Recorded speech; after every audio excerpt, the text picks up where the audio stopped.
जय हिंद दोस्तों, कैसे हैं आप। उम्मीद है कि सभी लोग अच्छे होंगे, पढ़ाई भी अच्छी चलती होगी।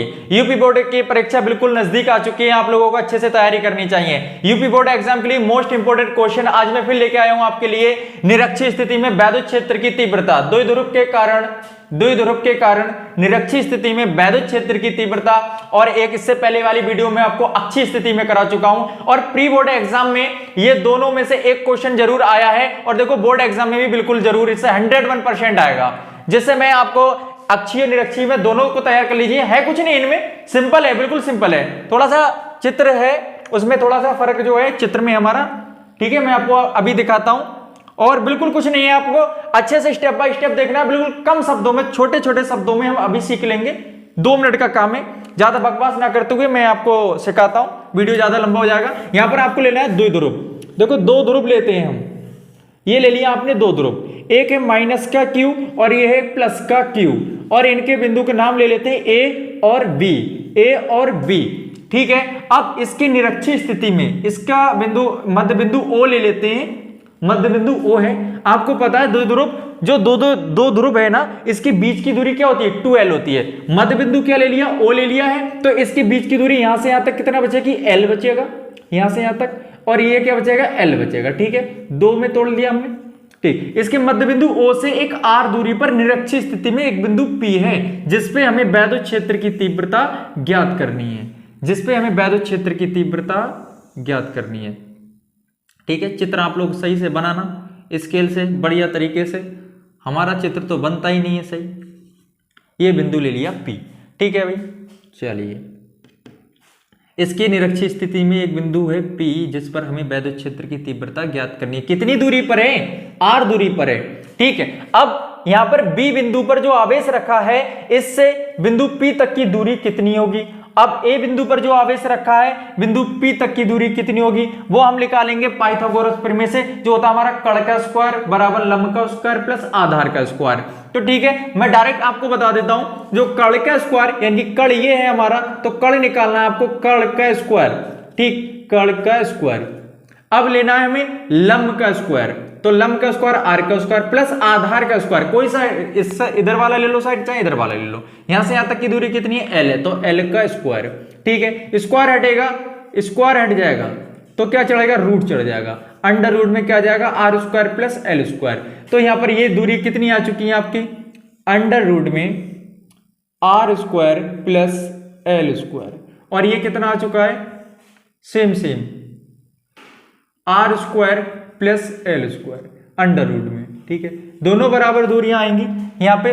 अब बिंदु B पर रखे आवेश के कारण, बिंदु P पर वैद्युत क्षेत्र की तीव्रता इस दिशा में होगी, और B के कारण तो इसको नाम देंगे EB।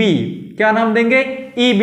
बिंदु A पर रखे आवेश के कारण बिंदु P पर वैद्युत क्षेत्र की तीव्रता इस दिशा में होगी, इसी दिशा में होगी, क्योंकि माइनस है ना, तो इसकी तरफ होगी। इसको नाम दे दो, ये मैं इसको मिटा के इधर लिखता हूं। देखो, इसको नाम दे देते हैं, अभी रुको, इसको नाम दे दिया हमने EA। क्या नाम दे दिया, EA। और आप लोगों को पता है यहां से यहां तक की दूरी कितनी है, सेम होगी दोनों। ठीक है, दोनों सेम होगी, तो हमने इधर का मिटा दिया ताकि ये दिक्कत ना हो थोड़ा सा बनाने में चित्र। अब परिणामी वैद्युत क्षेत्र की तीव्रता इधर इस दिशा में निकलेगी। इसमें अब 2 घटक तोड़े जाएंगे। 2 घटकों में तोड़ने के लिए मैं आपको एक चित्र अलग से बताता हूं। देखिए, स्टेप सही है ना, तो इस पे एक हम डालते हैं लंब, ये जो क्षैतिज है, और ये परपेंडिकुलर हो गया, क्षैतिज हो गया, ऊर्ध्वाधर हो गया, क्षैतिज हो गया, ऊर्ध्वाधर हो गया। ठीक है, स्टेप से। तो यहां से ये देखिए, यहां पे डालेंगे घटक, इस पे घटक डाल लेंगे, और एक इसके नीचे घटक डालेंगे यहाँ। ठीक है, तो ये जो ऊर्ध्वाधर घटक है, इसके लिए आता है आपका साइन थीटा, और यहां पर आ रहे हैं, इस पे क्षैतिज पे डाला, इसके लिए डाला क्षैतिज पे, और इसके लिए डाला क्षैतिज पे। ठीक है, हमने जैसे इसको लिया है EB लिया, हमने क्या लिया है, EB, तो EB साइन थीटा। नीचे क्या लिया, EA, तो इसके कारण EA के लिए लिया, तो यहाँ पे क्या जाएगा, EA साइन थीटा। ठीक है, इसके लिए देखो यहाँ पर आ रहे हैं, E पे डाला है, लेकिन किसके कारण डाला है, EA, तो EA cos theta, EA cos theta. यहाँ जाओ, EB के लिए डाला है, इस पे डाला है EB के लिए, तो क्या जाएगा हमारे पास, EB cos theta, EB cos theta. यानी कि क्षैतिज के लिए कॉस थीटा, ऊर्ध्वाधर के लिए sin थीटा। ठीक है, उम्मीद है कि समझ में आ चुका होगा। देखो आगे बढ़ते हैं, चित्र मिटाते हैं। देखिए दो घटकों में तोड़ लेंगे। ठीक है भाई, यहां पर हमने डाल दिया एक ऊर्ध्वाधर घटक, ऊर्ध्वाधर घटक डाल लिया।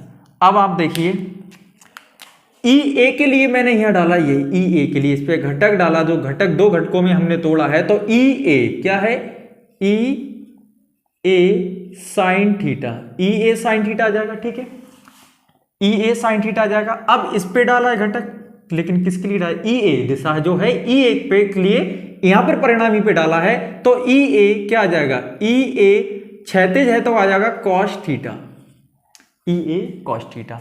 अब यहां पे देखिए हम ये ई बी के लिए डाला है हमने, ई बी ऊर्ध्वाधर है, क्या आ जाएगा साइन थीटा। ठीक, अब ई बी के लिए डाला है, ई पे डाला है, तो यहां कितना आ जाएगा, ई वी कॉस थीटा। परिणामी वैद्युत क्षेत्र की तीव्रता क्या होगी, ई होगी। तो ई पे, ई बी के लिए डाला ई पे तो ई बी कॉस थीटा, ई पे डाला ई ए के लिए ई पे डाला तो ई ए कॉस थीटा। ठीक है, समझ में आ चुका होगा इतना।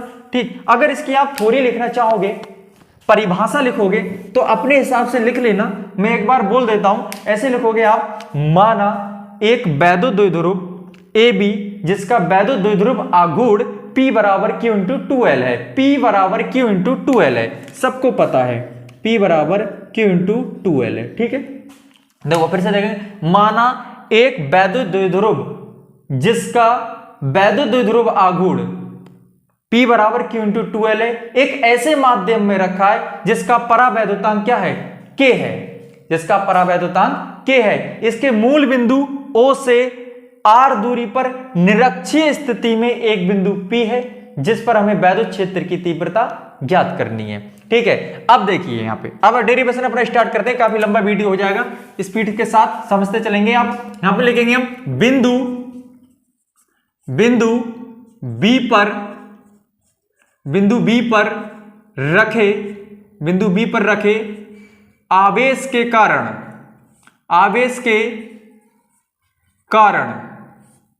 बिंदु P पर वैद्युत क्षेत्र की तीव्रता, वैद्युत क्षेत्र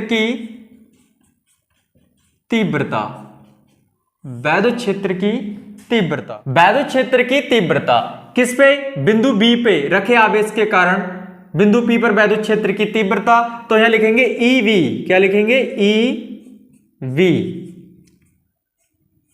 upon 1/4 pi epsilon 0 Q upon R square, यानी कि दो आवेशों के बीच की दूरी कितनी है, इस पे निकालने हैं। इसके कारण इन दोनों के बीच की दूरी कितनी है, R square plus L square, root में अंडर रूट में R square plus L square. तो आ जाएगा आपके पास अंडर रूट में R square plus L square का होल स्क्वायर, क्योंकि क्या होता है आपके पास फार्मूला होता है E बराबर 1/4 pi epsilon 0 Q upon R square. R square की जगह आएगी, यानी बीच की दूरी है, तो बीच की दूरी आपके पास ये है, तो ये लगेगी। ठीक है, ठीक, थोड़ा सॉल्व करें, ये स्क्वायर से रूट कैंसिल, तो यहां आएगा EB equal to 1/4 pi epsilon 0 Q upon R square plus L square का होल स्क्वायर।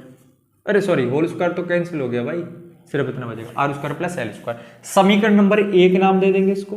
अब आप इसी प्रकार लिख लोगे, क्योंकि बिंदु B पर तो लिखोगे बिंदु A पर रखे आवेश के कारण बिंदु P पर वैद्युत क्षेत्र की तीव्रता, तो मैं लिखूंगा नहीं, आप लोग समझ जाना। ठीक है, यानी कि बिंदु A पर रखे बिंदु A पर रखे आवेश के कारण बिंदु P पर वैद्युत क्षेत्र की तीव्रता आप लोग ये उतार लोगे। तो यहां लिखेंगे EA 1/4 पाई एप्सिलॉन 0 क्या आ जाएगा, Q अपॉन, क्या ये देखो बीच की दूरी दोनों की सेम है, जो ये है इन दोनों की बीच की दूरी भी यही होगी, तो स्क्वायर कैंसिल है, यानी कि रूट कैंसिल हो जाएगा स्क्वायर से, तो यही आ जाएगा R square plus L square.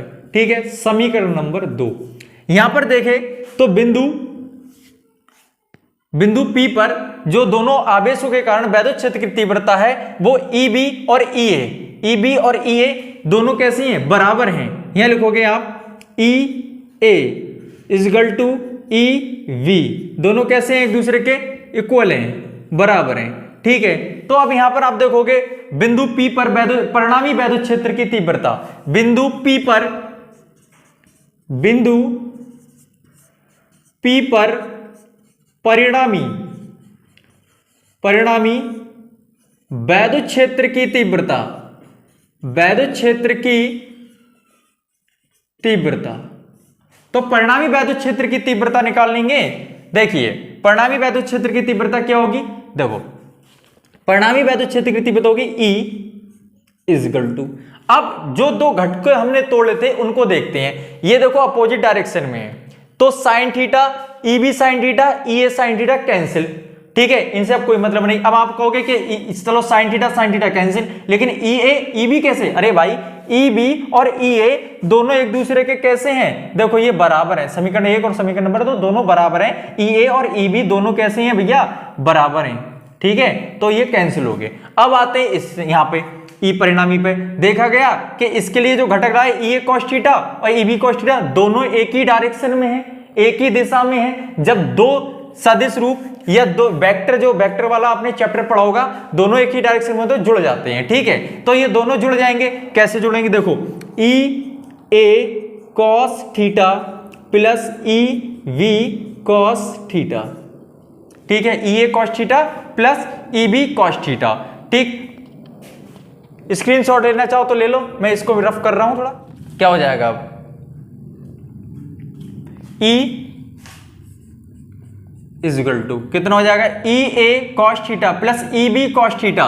देखो एक स्टेप बढ़ा देता हूं मैं, E A cos theta plus E B के स्थान पे कितना लिख लेंगे, ई ए लिख लेंगे। ठीक है, तो ई ए कॉस थीटा, दोनों को जोड़ दो, ई इजगल टू कितना हो जाएगा, दोनों सेम है तो हो जाएगा 2 E A cos theta, E equal to 2 into E A की वैल्यू कितनी है, समीकरण नंबर 1 से जो मैंने अभी मिटा दिया, आप लोग देख लेना, क्या था 1/4 pi epsilon 0 Q upon R square plus L square, यही था।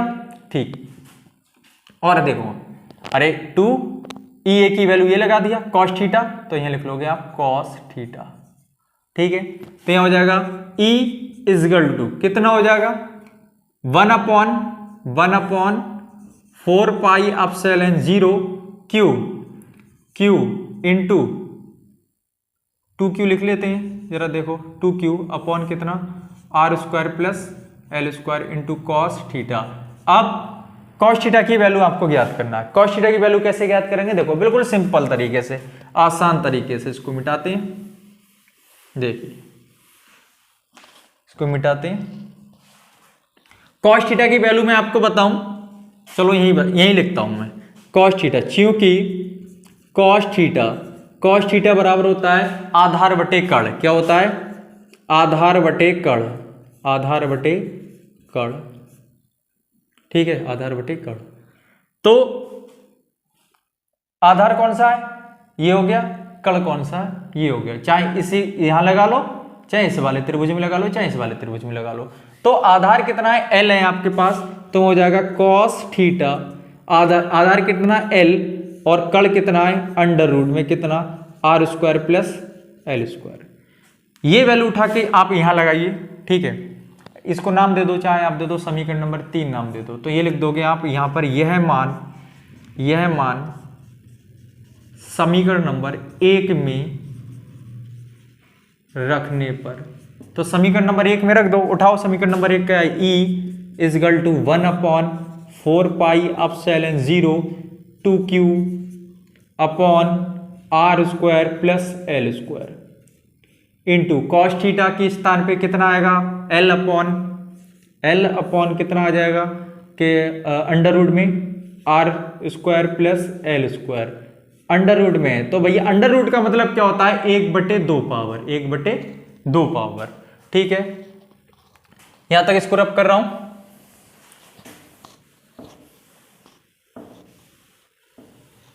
इतने में ही हो जाएगा। अब देखो E is equal to 1/4πε0 2L लिखता हूं। देखो थोड़ा सा ऐसे करके लिखेंगे Q इंटू 2L लिख लिया। अरे Q पहले लिख लिया और 2 इसके साथ लिख लिया, कोई दिक्कत थोड़ी नहीं है। पावर एक इसकी है R square plus L square, आधी इसकी है, तो कितना हो जाएगा 1 प्लस 1/2 करोगे तो 3/2 हो जाएगा। Are square plus L square की पावर कितना हो जाएगा 3/2। ठीक है यहां तक। चलिए अब देखो Q into 2L, Q into 2L किसके बराबर है, P बराबर। तो यहां लिख लेंगे हम E is equal to 1/4πε0 Q into 2L को लिखेंगे P upon R square plus L square की पावर 3/2। आप एक बात बताइए, आप जो एल स्क्वायर है आर स्क्वायर की अपेक्षा में बहुत कम है, बहुत कम है। यहां पर कहोगे आप कि आर की वैल्यू बड़ी है एल से, आर की अपेक्षा में एल का मान बहुत कम है। आर स्क्वायर यहां पर लिखोगे आर स्क्वायर की अपेक्षा में एल स्क्वायर का मान नगण्य मान लेते हैं। तो ये लाइन लिख लोगे आप। तब देखिए यहां पर देखो तो एल स्क्वायर को छोड़ देंगे, यहां पर आएगा E is equal to 1/4πε0 P upon R square.